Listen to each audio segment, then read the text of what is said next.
Hello student, my self Abhishek Kumar Gupta. I am assistant professor in aviation engineering college. जैसा कि हम लोग लास्ट 2 लेक्चर में कंपेरिजन किया था हमने सप्लाई सिस्टम का DC as well as single phase AC. इस लेक्चर में हम एसी 2 फेज सप्लाई सिस्टम को कंपेयर करने जा रहे हैं। यानी हमारा जो टॉपिक है इस लेक्चर का, इस वीडियो लेक्चर का, वो comparison of 2 phase AC system है। क्लियर? 2 फेज एसी सिस्टम का कंपेरिजन है। और 2 फेज एसी सिस्टम में अगर हम बात करें तो हमने 2 ही तरह का सिस्टम देखा था, एक 2 फेज 4 वायर और दूसरा 2 फेज 3 वायर। क्लियर? तो एक एक करके हम दोनों सिस्टम को कंपेयर करेंगे। तो सबसे पहले हमारा था एसी 2 फेज 4 वायर सिस्टम।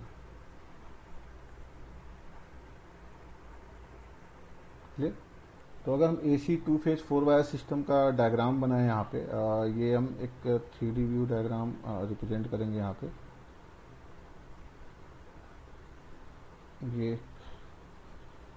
ये समझिए कि 2 सिंगल फेज को स्पेस क्वाड्रेचर करके हम 2 फेज डायग्राम बना रहे हैं। क्लियर? तो ये एक लाइन हो गई। क्लियर? ठीक है, ये एक आपका सिंगल फेज हो गया कॉन्फ़िगरेशन। ठीक है, क्योंकि ये 2 फेज 4 वायर सिस्टम है तो ये एक सिंगल फेज 2 वायर सिस्टम हो गया यहाँ पे। क्लियर? इसी तरह हम दूसरा सिंगल फेज 2 वायर सिस्टम लेंगे। ठीक है, तो वो मैं बना रहा हूँ यहाँ पे।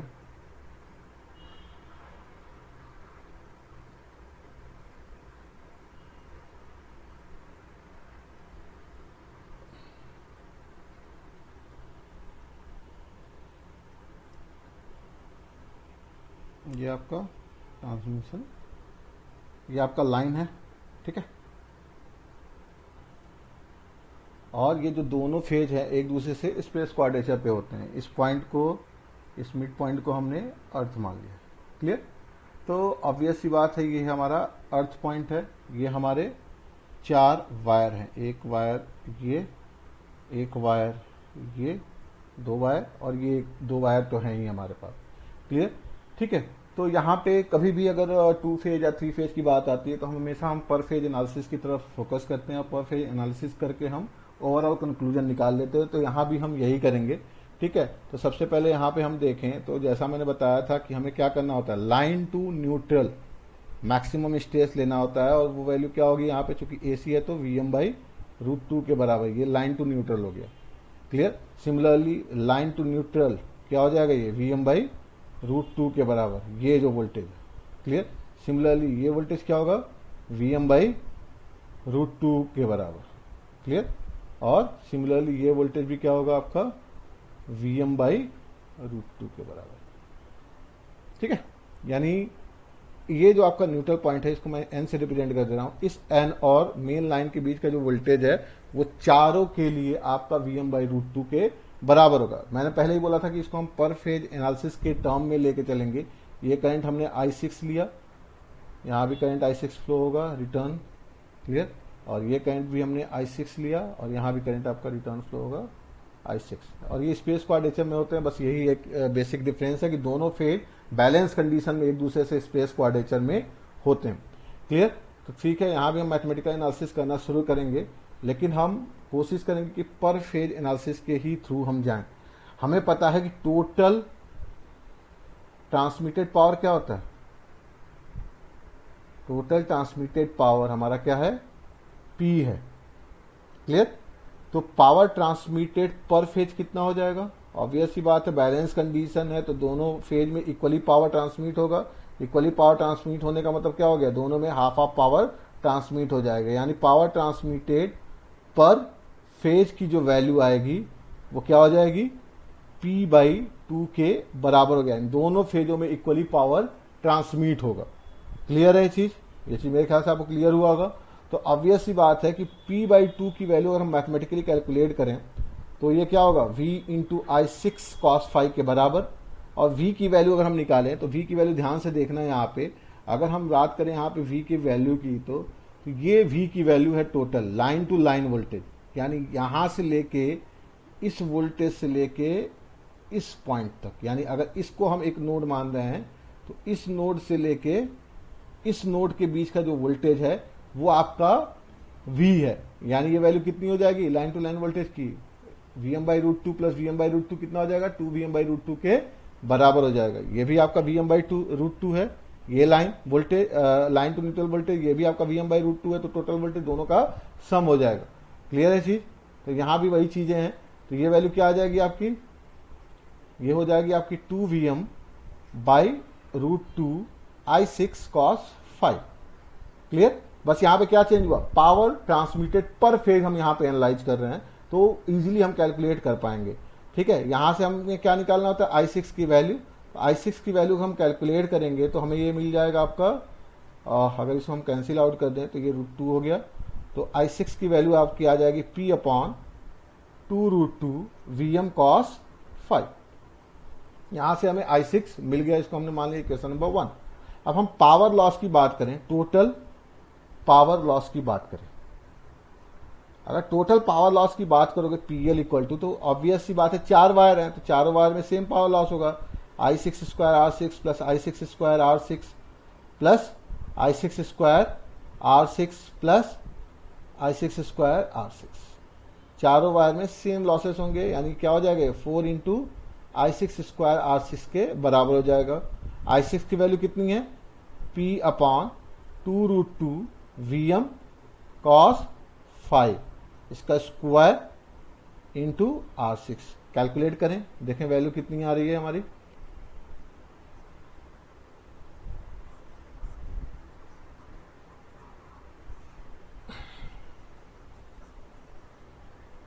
ठीक है। तो इसको कैलकुलेट करेंगे जब हम, तो हमारी वैल्यू जो आएगी वो आएगी PL ये हमारा आ जाएगा 4 into P²/8 Vm² cos² 5 into R6, यानी ओवरऑल कैलकुलेशन क्या आ जाएगा, P²/2 Vm² cos² 5 into R6। Clear? ये हमारी वैल्यू निकल के आ गई। और आपको पता होता है कि PL की जो वैल्यू है जिससे हम कंपेयर कर रहे हैं, इसको हम किसे कंपेयर कर रहे हैं, DC 2 वायर सिस्टम से, तो उसकी वैल्यू क्या थी, 2P² इंटू R। क्लियर? ठीक है, तो यहाँ पे क्या हो जाएगा, P² से P² कैंसिल आउट, Vm² से Vm² कैंसिल आउट, तो यहाँ से अगर हम निकालेंगे तो R6 की वैल्यू जो हमें मिल जाएगी वो मिल जाएगी 4 cos² 5 इंटू R। क्लियर? तो फिर से वही सारी चीजें, R को किस में हमें चेंज करना होता है, रो इंटू L/A में, तो करिए। ठीक है, तो इसको करते हैं हम, तो क्या हो जाएगा यहाँ पे हमारा rho into L/A6 equal to 4 cos² 5 into rho into L/A। तो यहाँ से अगर हम वैल्यू निकालेंगे तो A6 की वैल्यू आ जाएगी 1/4 cos² 5 इंटू 8, यानी हमें A6/A का रेशियो मिल गया कितना, 1/4 cos² 5। हमने ये वैल्यू निकाल। क्लियर? ठीक है, हमें क्या निकालना है कि वॉल्यूम का ratio of volume of the conductor क्या होगा, तो हम उसे निकालते हैं। यहाँ पे फिर से बच्चे गलती क्या करते हैं कि वॉल्यूम का रेशियो ले लेते हैं क्रॉस सेक्शनल एरिया के रेशियो के बराबर, लेकिन हमें ऐसा नहीं करना है। ठीक है, क्यों नहीं करना है, कहीं 4 वायर है कहीं 3 वायर है, यहाँ पे कितना है 4 वायर है, तो ऑब्वियसली बात है चारों का वॉल्यूम ऐड होगा। क्लियर? अगर यही 2 वायर रहता तो कोई दिक्कत नहीं है, लेकिन अगर 2 से 3 वायर हो जाए, 4 वायर हो जाए, तो उस कंडीशन में वैल्यू चेंज होती है। तो ratio of volume of conductor जो होगा वो आ जाएगा आपका V6/V। V6 की वैल्यू क्या हो जाएगी, क्योंकि 4 वायर हैं और चारों का क्रॉस सेक्शनल एरिया A6 है, लेंथ सेम है सबके लिए, तो चारों का वॉल्यूम ऐड हो जाएगा अपॉन V की वैल्यू हमने ऑलरेडी निकाल रखी थी 2 वायर के लिए, 2 इंटू AL के बराबर होता है, यानी ये क्या आ जाएगा 4 इंटू A6L/2AL के बराबर, और ये आ जाएगा आपका 2 इंटू A6/A के बराबर। क्लियर? तो हमें क्या करना है, सिंपली हमें वैल्यू पुट कर देनी है A6/A की। तो A6/A की वैल्यू कितनी आई हमारी, 1/4 cos² 5। तो वैल्यू पुट करेंगे तो हमारी वैल्यू क्या आ जाएगी, 1/2 cos² 5 के बराबर। वैल्यू पुट करो और आंसर आप निकाल लीजिए। तो V6/V की जो वैल्यू आएगी वो आ जाएगी 2 इंटू 1/4 cos² 5 ऑब्वियस सी बात है यहाँ पे V6 अपॉन V की वैल्यू आ गई 1/2 cos स्क्वायर फाई के बराबर। यानी अगर DC 2 वायर सिस्टम के रिस्पेक्ट में देखें तो AC 4 वायर के लिए कंडक्टर का साइज जो है वो रिड्यूस हो ही रहा है। क्लियर? तो ये हमारा क्या था, AC 2 फेज 4 वायर सिस्टम। अब हम देखेंगे नेक्स्ट हमारा AC 2 phase 3 wire system. Clear? बस 2 फेज में बस ये चीज ध्यान रखिएगा कि 2 फेज का मतलब ही होता है कि स्पेस क्वाड्रेचर होना, और उस कंडीशन में हम सारी चीजें देखेंगे। क्लियर? तो इसके बाद हम देखते हैं AC 2 phase 3 wire system. AC 2 phase 3 wire system. Clear? Diagram इसका जरा बनाते हैं हम। ऑब्वियस सी बात है कि स्पेस क्वाड्रेचर होने का मतलब क्या हो गया कि दोनों का जो करंट है, क्लियर, वो दोनों का करंट का डायरेक्शन क्या होगा, एक दूसरे के जस्ट स्पेस क्वाड्रेचर होगा। क्लियर? यहाँ पे हम लाइन को ऐसे ही रिप्रेजेंट कर दे रहे हैं। एक लाइन हमारी ये हो गई और एक लाइन को हमने इसी में ले लिया क्योंकि हमें स्पेस क्वाड्रेचर दिखाना है। ठीक है? ये हमारा करंट हो गया I7। क्लियर? ये करंट भी हमने ले लिया I7 है, 2 फेज है। क्लियर? ठीक है? यहाँ पे हम बार लगा दे रहे हैं, चूंकि 2 फेज है तो करंट की मैग्नीट्यूड सेम होगी। बार का मतलब ये हो गया कि डायरेक्शन के साथ। ये हमने थर्ड वायर ले लिया जो कि न्यूट्रल वायर। इसमें करंट हमारा फ्लो हो गया, मान लिया हमने IN। यानी जब हम इस नोड पे KCL अप्लाई करेंगे, हमने न्यूट्रल ले लिया और इस न्यूट्रल को हमने अर्थ से कनेक्ट कर दिया, तो इस पे जब KCL अप्लाई करेंगे तो ऑब्वियस सी बात है कि जो IN की वैल्यू आएगी वो इन दोनों फेज करंट के सम के बराबर होगा। क्लियर? तो जरा हम देखते हैं यहाँ पे कैसे ये फेजर सम के बराबर होगा। मैंने पहले ही बताया कि ये 2 फेज का मतलब होता है स्पेस क्वाड्रेचर होना। अगर मान लो हमने ये जनरेटर 1 ले लिया और ये जनरेटर 2 ले लिया। क्लियर? यानी एक लाइन 1 है, एक लाइन 2 है। लाइन 1 को हमने रेफरेंस ले लिया और ये मान लिया कि ये करंट I7 यहाँ पे फ्लो हो रहा है। ऑब्वियस सी बात है कि लाइन 2 में भी करंट I7 फ्लो होगा, लेकिन क्या होगा, वो इससे 90 डिग्री स्पेस क्वाड्रेचर में होगा। मैंने क्या बताया था कि दोनों में जो करंट का फ्लो है वो एक दूसरे से 90 डिग्री का एंगल बनाते हैं। भले ही करंट का मैग्नीट्यूड सेम है, लेकिन वो स्पेस क्वाड्रेचर में होते ही होते हैं।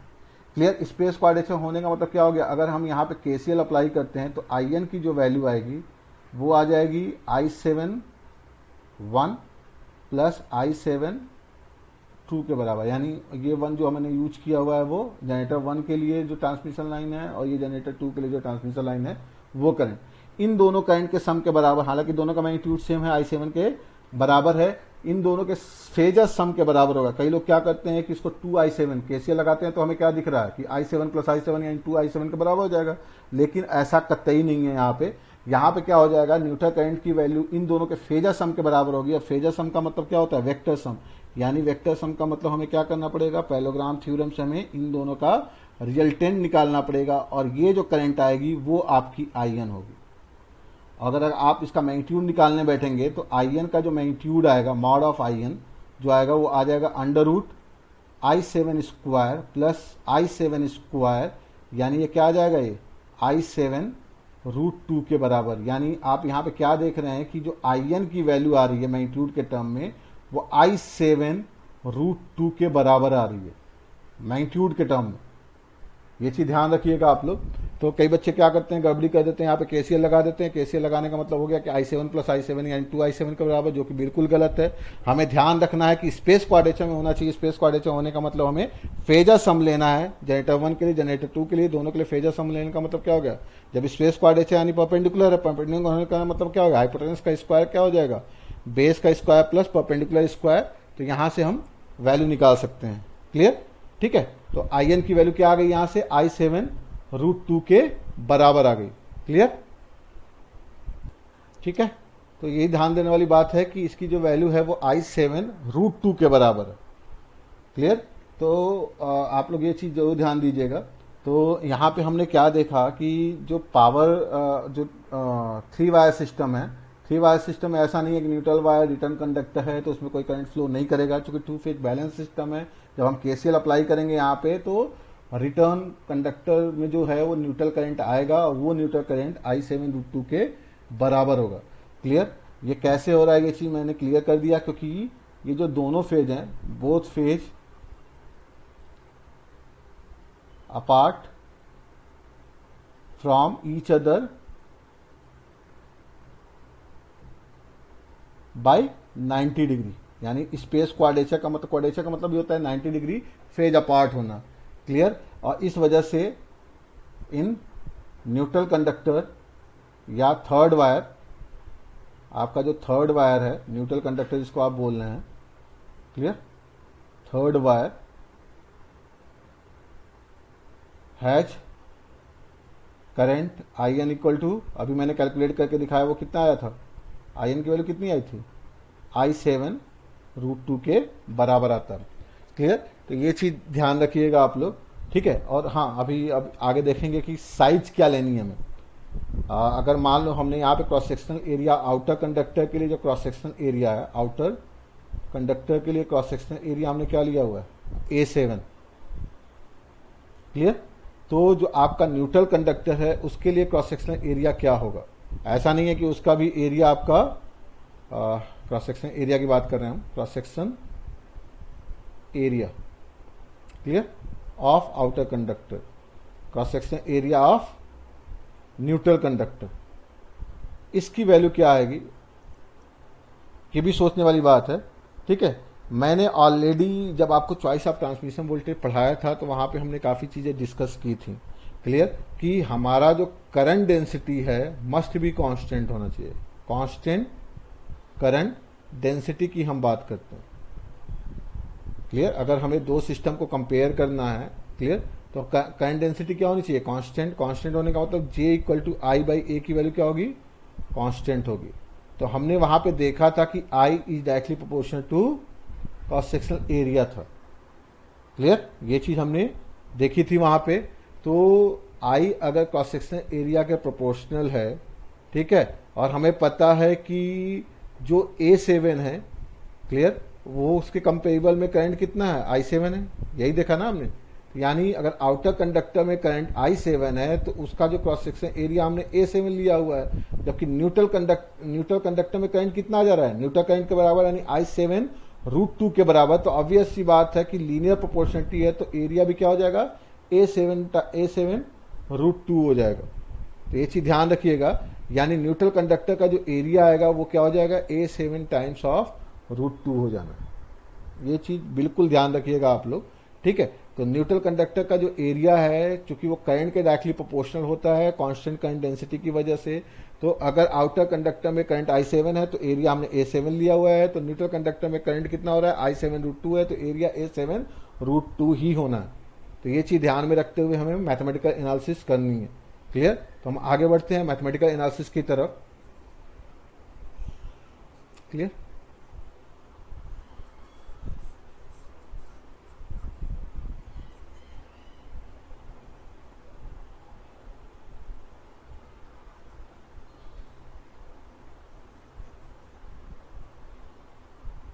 तो मैथमेटिकल एनालिसिस में वही सारी चीजें पर फेज एनालिसिस हम करेंगे। ठीक है, एज यूजुअल जैसा मैंने बताया था। ठीक है, चूंकि 2 फेज है तो ऑब्वियस सी बात है ट्रांसमिटेड पावर पर फेज कितना हो जाएगा, अगर टोटल ट्रांसमिटेड पावर आपका कितना है, P है, तो P/2 के बराबर। और ये P/2 की वैल्यू क्या होगी, ऑब्वियस सी बात है कि V into I7 cos phi के बराबर होगी। और इस V की वैल्यू क्या होगी, ये तो डिस्कस किया हुआ ही है कि V की वैल्यू क्या होगी, Vm/√2 के बराबर। क्लियर? ठीक है, RMS वैल्यू होती है इस वजह से, तो ये Vm/√2 I7 cos phi। Clear? यहां से हम क्या करेंगे, I7 की वैल्यू निकालेंगे, तो I7 की वैल्यू हमारी आ जाएगी √2 times of P/2 Vm cos phi। Clear? यानी ये क्या आ गया आपका, P/√2 Vm cos phi। हमें I7 यहां से मिल चुका है, ठीक है। अब हमें क्या करना है, पावर लॉस निकालना है। तो टोटल पावर लॉस, यहां भी लोग गलती करते हैं, अभी हम देखेंगे। आउटर कंडक्टर के लिए तो पावर लॉस कितना हो जाएगा, I7 square R7 plus I7 square R7। Neutral conductor में भी करंट फ्लो हो रहा है, यानी I1 IN स्क्वायर करंट का फ्लो तो होगा ही होगा, बट रेजिस्टेंस क्या R7 होगा? मेरा क्वेश्चन यही है, क्या रेजिस्टेंस R7 होगा? इसके लिए क्रॉस सेक्शन एरिया A7 है, इसके लिए क्रॉस सेक्शन एरिया A7 है, इसके लिए क्रॉस सेक्शन एरिया A7√2 है। क्लियर? लेंथ सबके लिए फिक्स है, तो रेजिस्टेंस क्या होता है, rho into L by A होता है ना। तो ये इनवर्सली प्रोपोर्शनल टू रेजिस्टेंस है। तो ऑब्वियस सी बात है कि यहां पे रेजिस्टेंस जो होता है वो inversely proportional to cross sectional area होता है।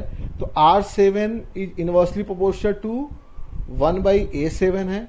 तो Rn क्या हो जाएगा, इनवर्सली प्रोपोर्शनल टू 1/A7√2 हो जाना, यही होना है ना। यानी अगर A7 की वैल्यू √2 टाइम्स ज्यादा हो रही है तो जो आपका न्यूट्रल रेजिस्टेंस होगा, यानी हमने यहाँ पे Rn दे दिया इसको नाम, तो अगर चलो यहीं पे वैल्यू पुट करते हैं हम यहाँ पे, तो ये क्या हो जाएगा 2I7 square into R7 plus IN की वैल्यू कितनी है, I7√2 का स्क्वायर। Rn की वैल्यू अभी हम पुट कर देते हैं, क्लियर, ठीक है। तो ये चीज हमने निकाल ली यहाँ पे। Rn की वैल्यू ऑब्वियस सी बात है कि क्रॉस सेक्शन एरिया के इनवर्सली प्रोपोर्शनल है, तो उस पर डिपेंड करेगी।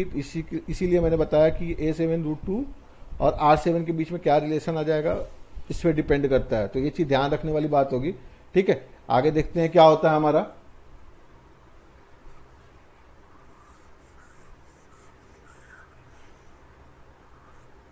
तो टोटल पावर लॉस की अगर हम बात करें PL की, तो PL की वैल्यू क्या आ गई यहाँ पे, 2I7 square R7 plus 2I7 square Rn की वैल्यू हमें निकालनी है। Rn की वैल्यू हमें निकालने के लिए सिंपली क्या करना है, R7 is inversely proportional to A7, Rn is inversely proportional to A7√2। Ratio ले लो, तो क्या हो जाएगा, Rn/R7 इक्वल टू क्या हो जाएगा, 1/A7√2 अपॉन 1/A7। 1/A7 से 1/A7 कैंसिल आउट, यानी Rn की जो वैल्यू आ गई वो R7/√2 के बराबर आ गई। क्लियर? ये ऑब्वियस ही बात है, क्रॉस सेक्शन एरिया अगर बढ़ रहा है तो उसी फैक्टर से आपका रेजिस्टेंस घट जाएगा। तो Rn की वैल्यू कितनी आ गई, R7/√2 के बराबर। तो वैल्यू पुट कर देते हैं यहाँ पे, तो ये हो जाएगा आपका 2I7 square R7 plus 2I7 square into Rn की वैल्यू हमारी आ गई थी R7/√2 के बराबर। √2 से कैंसिल आउट, तो ये क्या आ जाएगा, √2। क्लियर? तो आगे देखते हैं क्या होता है। यहाँ पे हमने वैल्यू पुट कर दी पूरी, यहां पे हमने सारी वैल्यू को पुट कर दिया। अब हमें केवल मैथमेटिकली कैलकुलेशन करना है। तो PL की वैल्यू क्या आ जाएगी, 2 plus √2 I7 square R7। I7 की वैल्यू हमने कैलकुलेट करके रखी थी। I7 की वैल्यू हमारी क्या आई थी, P upon √2 VM cos five, यानी P square upon 2 VM square cos square 5 into R7। ये हमारा मैथमेटिकल रिलेशन आ गया। और यही वैल्यू क्या होती है, DC2 वाले सिस्टम से हमें कंपेयर करना है, तो 2P square upon VM square R के बराबर हो जाना। P स्क्वायर से P स्क्वायर कैंसिल हो गया, VM स्क्वायर से VM स्क्वायर कैंसिल हो गया। तो यहां से हम जो R7 की वैल्यू निकालते हैं वो निकल के आ जाती है आपकी 4 cos square 5 upon 2 plus √2 into R। Clear? तो ये हमारा क्या आ गया, R7 की वैल्यू आ गई हमारी 4 cos square 5 upon 2 plus √2 into R के बराबर। ये वैल्यू हमें मिल गई। फिर से वही काम करना होता है हमें, rho into L/A7 equal to क्या हो जाएगा, 4 cos square 5 upon 2 plus √2 into rho into L/A। Clear? तो यहां पे हमें क्या करना होगा, हमें एरिया का और रेशियो मिल जाएगा। ठीक है, तो एरिया का रेशियो हम निकाल लेते हैं यहाँ पे।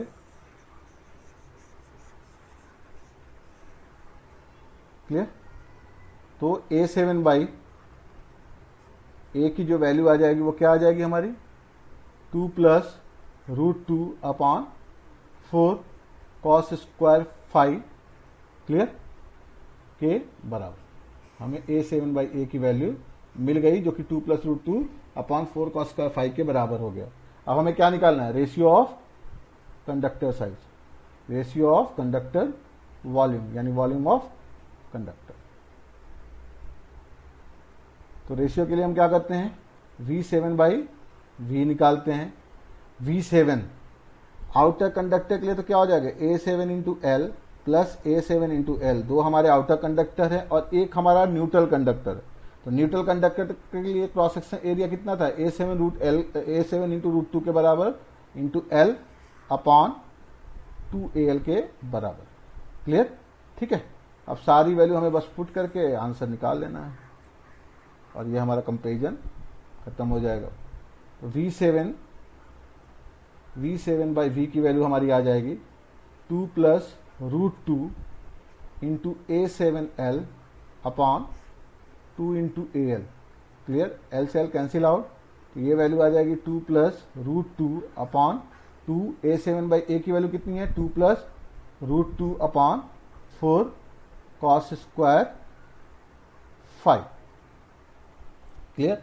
जब हम इसको सॉल्व करेंगे 2 प्लस √2 का होल स्क्वायर आ जाएगा, तो इसकी वैल्यू हमारी आ जाएगी 3 प्लस 2 √2 के बराबर अपॉन ये हमारा आ जाएगा 4 कॉस स्क्वायर 5। सब कुछ एक दूसरे से कैंसिल आउट हो जाएगा। यहाँ से √2 कॉमन ले लो, यहाँ से भी √2 कॉमन ले लो, 2 से 2 कैंसिल आउट हो जाएगा। यहाँ पे √2 प्लस 1 का होल स्क्वायर आ जाएगा जो कि 3 प्लस 2 √2 के बराबर होगा अपॉन 4 कॉस स्क्वायर 5। और इस वैल्यू को अगर हम कैलकुलेट करेंगे V7 अपॉन V की जो वैल्यू आएगी वो आपकी आएगी 1.457 अपॉन कॉस स्क्वायर 5। क्लियर? तो इस तरह हमें रेशियो कंडक्टर वॉल्यूम का मिल गया इसके लिए। क्लियर? तो यहाँ पे बस AC 2 फेज 3 वायर में बस एक ही कंफ्यूजन होता है, न्यूट्रल के थ्रू करंट का फ्लो होना, वो करंट 2I7 ना होके I7√2 होती है। जब करंट चेंज होगा तो कांस्टेंट करंट डेंसिटी के लिए क्रॉस सेक्शनल एरिया भी चेंज होगा, वहां पे गलती होती है। अगर क्रॉस सेक्शनल एरिया चेंज हो रहा है तो रेजिस्टेंस भी चेंज होगा, वहां भी गलती होती है बच्चों से। तो ये सारी चीजें ध्यान रखने वाली बात है कि करंट चेंज होना, रेजिस्टेंस चेंज होना, क्रॉस सेक्शनल एरिया पे डिपेंडेंट होना, ये हमें हमेशा अपने कॉन्सेप्चुअल व्यू में रखना है और तभी हमें मैथमेटिकल प्रोसेस को आगे बढ़ा सकते हैं। क्लियर? तो मेरे ख्याल से आपको ये लेक्चर क्लियर हुआ होगा और आपने 2 फेज 3 वायर और 2 फेज 4 वायर सिस्टम को एग्जामिन किया होगा यहाँ पे और वॉल्यूम रेशियो को समझा होगा। आई होप आपको पसंद आया होगा लेक्चर। अगर आपको लेक्चर पसंद आ रहा है तो लाइक करिए, सब्सक्राइब करिए, शेयर करिए। क्लियर? और अगर कोई भी डाउट आपको हो तो आप चैट बॉक्स में छोड़ सकते हैं। Thank you very much.